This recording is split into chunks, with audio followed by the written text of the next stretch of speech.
essa cara de cansado, com a voz, me perdoem, danificada, mas vivo, hein? Depois da chuva e da noite épica que vivemos terça-feira no San Siro, no Giuseppe Meazza, com a classificação da Inter de Milão para a grande decisão da Liga dos Campeões, nesta quarta-feira sobrevivemos para ver o Paris Saint-Germain conseguir uma classificação protocolar. Podemos usar um pouco essa palavra assim? Tranquila, também pode ser usada, mas com muita competência diante de um Arsenal que ficou aquém do que se esperava depois da eliminação do Real Madrid, né? Depois de ter passado, sobrevivido às quartas de final, não conseguiu fazer frente a esse Paris Saint-Germain do Luiz Henrique, e o PSG está na final contra a Internazionale, dia 31 de maio, na Allianz Arena. Um time que nunca venceu a Liga dos Campeões da Europa, vai fazer a sua primeira final com a torcida presente, porque a outra foi em Lisboa, né? Eu estive, inclusive, na final de Lisboa e o Paris Saint-Germain acabou perdendo para o Bayern de Munique em 2020. Agora terá o seu torcedor, e que torcedor, hein?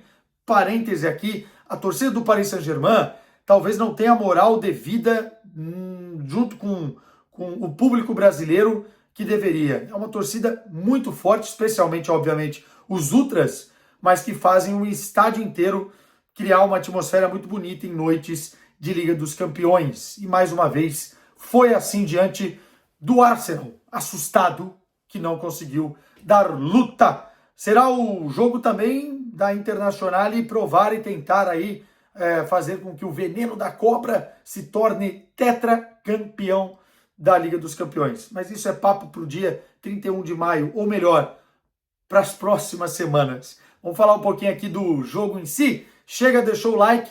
Gostei muito dos resultados recentes aqui no canal. Então, ó, comentários de vocês e se inscreve aí para a gente continuar rumo à nossa tentativa, à nossa caminhada longa, mas bonita de chegarmos aos 100k.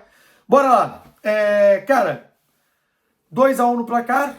O Paris Saint-Germain jogou muito mais do que o Arsenal na eliminatória como um todo. O Arsenal teve alguns dos seus momentos. O Donnarumma foi fundamental no primeiro jogo. E em alguns momentos desse segundo jogo, é verdade que também foi o Donnarumma que se espera, né? Especialmente no primeiro momento da primeira etapa, porque o Arsenal subiu as linhas de marcação. A ideia do Arteta era fazer o time pressionar lá em cima, atrapalhando demais a saída de bola do Paris Saint-Germain. E nos 10 primeiros minutos ali, o Arsenal conseguiu criar duas situações de gol. O Donnarumma foi muito bem em uma intervenção, mas não passou daí. O início do Arsenal foi bom, mas do outro lado tinha um Paris Saint-Germain que também tinha um antídoto para que o Arsenal queria fazer dentro do jogo, e esse antídoto é o contra-ataque, né? A gente tem que fazer um vídeo aqui só sobre o contra-ataque do Paris Saint-Germain. É poesia, cara. É poesia. O posicionamento dos jogadores, a sincronia dos movimentos, a amplitude que os alas proporcionam, e depois os laterais utilizando o corredor central para chegar em superioridade numérica no último terço de campo com muita velocidade, poucos toques, muita verticalidade e ações decisivas, né? Enfim, tomadas de decisão muito, muito importantes também, fazem com que o Paris Saint-Germain seja um time moldado para contra-atacar. Moldado para contra-atacar. É óbvio que em alguns momentos do jogo, quando o Paris Saint-Germain vai ter mais a bola, e no Campeonato Francês o Paris Saint-Germain naturalmente tem mais a bola, o Paris Saint-Germain também tem recursos para furar as defesas, porque tem jogadores muito habilidosos também no 1 contra 1, tem a ultrapassagem de lateral, tem coisas que dá para fazer com defesas de linha baixa, e isso talvez seja conversa para o jogo contra a Inter de Milão. Mas o contra-ataque desse Paris Saint-Germain é algo absurdo, tá? Então, assim, por mais que o Arsenal conseguisse fazer efetivamente uma pressão alta, em algum momento, ou o João Neves, ou o Vitinha, ou o Fabian Ruiz iria conseguir acionar os jogadores lá da frente, que são muito móveis, né? Você não tem um centroavante fixo. Então hoje não jogou o Dembélé, porque estava lesionado, tá voltando de lesão, né? Entrou no segundo tempo, é verdade, mas não começou jogando. Você tinha o Désiré Doué, você tinha o Barcola, você tinha o Kvaratskhelia, que são jogadores muito imprevisíveis, né? E de muita velocidade, fazem tudo muito rápido. E isso dificulta demais o time adversário defender quando precisa ainda ir atrás e correr atrás do resultado. Então o Arsenal teve 15 minutos. Depois o Paris Saint-Germain tomou conta do jogo, logo no meio do primeiro tempo consegue fazer o gol, e uma jogada que não é característica, mas acabou acontecendo por um erro de marcação ali, de posicionamento do próprio Arsenal, bola parada, sobra no Fabian Ruiz, que foi muito feliz no balaço que ele fez seu primeiro gol na Liga dos Campeões da Europa, um golaço, pegou na veia, na bochecha da bola, foi muito bonito o gol do Fabian Ruiz, e o gol cai como um balde de água gelada no Arsenal, que me parece que se conformou com o resultado. A gente esperava do Arsenal, na virada do primeiro para o segundo tempo, um time que precisava virar o jogo para levar o jogo para a prorrogação, uma atitude muito grande. Mas, cara, a falta de urgência do Arsenal vai irritando o seu torcedor. O Arsenal parece que estava jogando um jogo de 13ª rodada do campeonato inglês no início do segundo tempo, precisando fazer 2 gols para ir para a final da Liga dos Campeões. Eu não quero colocar tudo na conta do Arteta, nessa apatia, e outro dia eu usei a palavra errada no melhor futebol do mundo, reconheço que eu falei que o Arsenal era indigno de chegar à grande decisão da Champions, mas na verdade o Arsenal não teria méritos pelo que apresentou nos 2 jogos contra esse Paris Saint-Germain, de algo melhor do que isso. A semifinal está de muito bom tamanho para o Arsenal, muito bom tamanho, porque o Paris Saint-Germain teve mais fome, teve mais estratégia, teve mais recurso, o Arsenal muito previsível, né? Para tentar furar ali o bloqueio, a defesa do Paris Saint-Germain, que estava muito bem organizada, muitos jogadores se doando também, porque quando o Nuno Mendes toma o cartão amarelo na primeira etapa, fica pendurado, o Kvaratskhelia volta para ajudar, o Désiré Doué volta para ajudar, jogadores do meio voltam para ajudar na marcação do Saka, que caía por aquele lado. Então, assim, em tudo o Paris Saint-Germain eu tenho a impressão que foi superior.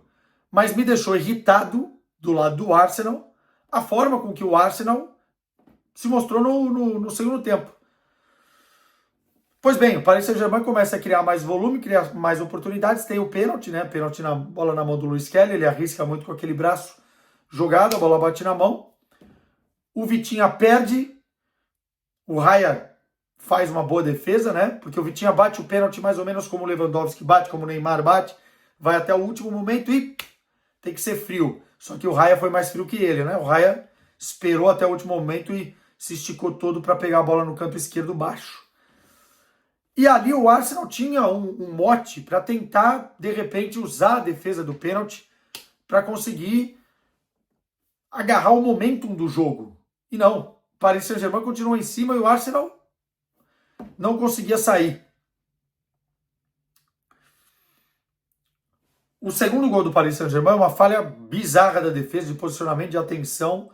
E a falta de atenção num jogo como esse cobra o preço. O Partney está dormindo no lance. E aí o Hakimi vai lá e faz o 2-0. E aí dificilmente o Arsenal conseguiria reagir, mas parece que foi aí que o Arsenal resolveu jogar bola, foi para cima, se lançou, faz o gol com o Saka, né? Depois o Saka acaba perdendo um grande lance também, que acho que era mais fácil do que o gol que ele fez. Tem uma outra defesa no segundo tempo para não deixar passar em branco do Donnarumma, uma defesaça que o Saka chuta em arco. Donnarumma está vivendo uma fase espetacular, para mim é o melhor goleiro da temporada. Nessa Liga dos Campeões, o que ele está fazendo em jogos decisivos, desde as oitavas contra o Liverpool, quartas de final, semifinal e agora na grande decisão, é loucura. E o Paris Saint-Germain segura 2-1 para levar a sua vaga à grande decisão. Alguns parênteses sobre esse Paris Saint-Germain. É o Paris Saint-Germain dos portugueses, começando da direção. O Luiz Campos teve muito peito para bater de frente com vários problemas e linhas de pensamentos, correntes de pensamentos internas do Paris Saint-Germain que atrapalhavam o clube. E ele demorou um período, né, uma temporada inteira, batendo cabeça em contratações, em limpeza de vestiário, em novas estratégias, novo modelo, brigando com gente lá de dentro que vazava informações para a imprensa. Ele demorou uma temporada inteira para conseguir ir organizando a casa. trouxe o Luiz Henrique e junto com o Luiz Henrique eles montaram este Paris Saint-Germain. Sem as grandes estrelas, mas não se engane, com muito dinheiro. 70, 80 milhões aí, né, dependendo dos prêmios, pelo Kvaratskhelia, 60 milhões pelo João Neves. O Pátio custou 45 milhões, o Désiré Doué 50 milhões. Fora as outras contratações, Vitinhas e etc, Nuno Mendes. É uma equipe muito bem montada para o coletivo e com uma molecada com muita fome. Jogadores que olham para esse Paris Saint-Germain talvez de baixo para cima e não de cima para baixo como eram as estrelas antigamente. O Neymar era maior que o Paris Saint-Germain, ou achava que era maior que o Paris Saint-Germain. O Messi, o próprio Mbappé. Então o cara pensava antes nele do que do clube. Nesse momento, eu vejo um Paris Saint-Germain que está lutando um pelo outro. Os jogadores estão lutando por um objetivo comum, sem egos e com uma linha de jogo muito bem definida pelo seu Luiz Henrique. Luiz Henrique, que já foi campeão da Liga dos Campeões. Luiz Henrique, que apanha demais da imprensa espanhola muitas vezes, e quando foi treinador da seleção da Espanha, apanhou demais também, mas que é um excelente treinador. É malandro. Entende do que ele quer fazer, demorou um tempo para aplicar, mas com o tempo que o Luiz Campos blindou ele, conseguiu ter esse resultado. É um resultado espetacular. O Paris Saint-Germain está jogando muita bola. Muita bola. Saiu de quase não classificado na fase de Liga para uma arrancada fantástica até a final da Liga dos Campeões da Europa. E quando eu falo que é o Paris Saint-Germain dos portugueses, cara, Nuno Mendes, Vitinha e João Neves. Fora o Gonçalo Ramos, que entra bem às vezes e tal, mas é uma classe impressionante. Cada um na sua, com suas características. O Luiz Henrique fez o Nuno Mendes aprender a marcar, né? Porque o Nuno Mendes era um jogador muito mais ofensivo do que de marcação. Hoje é um cara capaz de parar o Salah nas oitavas de final da Liga dos Campeões. Um dos melhores jogadores do Paris Saint-Germain nessa temporada. O João Neves tem mais de 55 recuperações de bola nessa Liga dos Campeões da Europa. O Vitinho é um maestro. Perdeu o pênalti hoje, mas tem sido talvez o principal destaque desse meio-campo do Paris Saint-Germain. E aí você tem o Pátio que entrou muito bem, você tem o Hakimi, que é um dos melhores laterais direitos do mundo, você tem Dembélé, Barcola, Désiré Doué, que são talentos, Kvaratskhelia, enfim, é muito recurso, muito mais do que o Arsenal. E aí, por isso que eu tirei um pouco da conta do Arteta e dos jogadores, cara, toda hora o Saka ia na linha de fundo, quando conseguia, passava pelo Nuno, cruzava, não tinha um centroavante lá. Cobra o preço de uma desorganização, da saída do diretor esportivo, da chegada de um novo. Depois da janela de transferências, não se trouxe o que o Arteta pediu, cobertor curto. No momento como esse, a gente vê o preço. Tanto no primeiro jogo também, né? Com lesão e tal. Mas eu acho que o Paris Saint-Germain, com justiça, chega a essa final.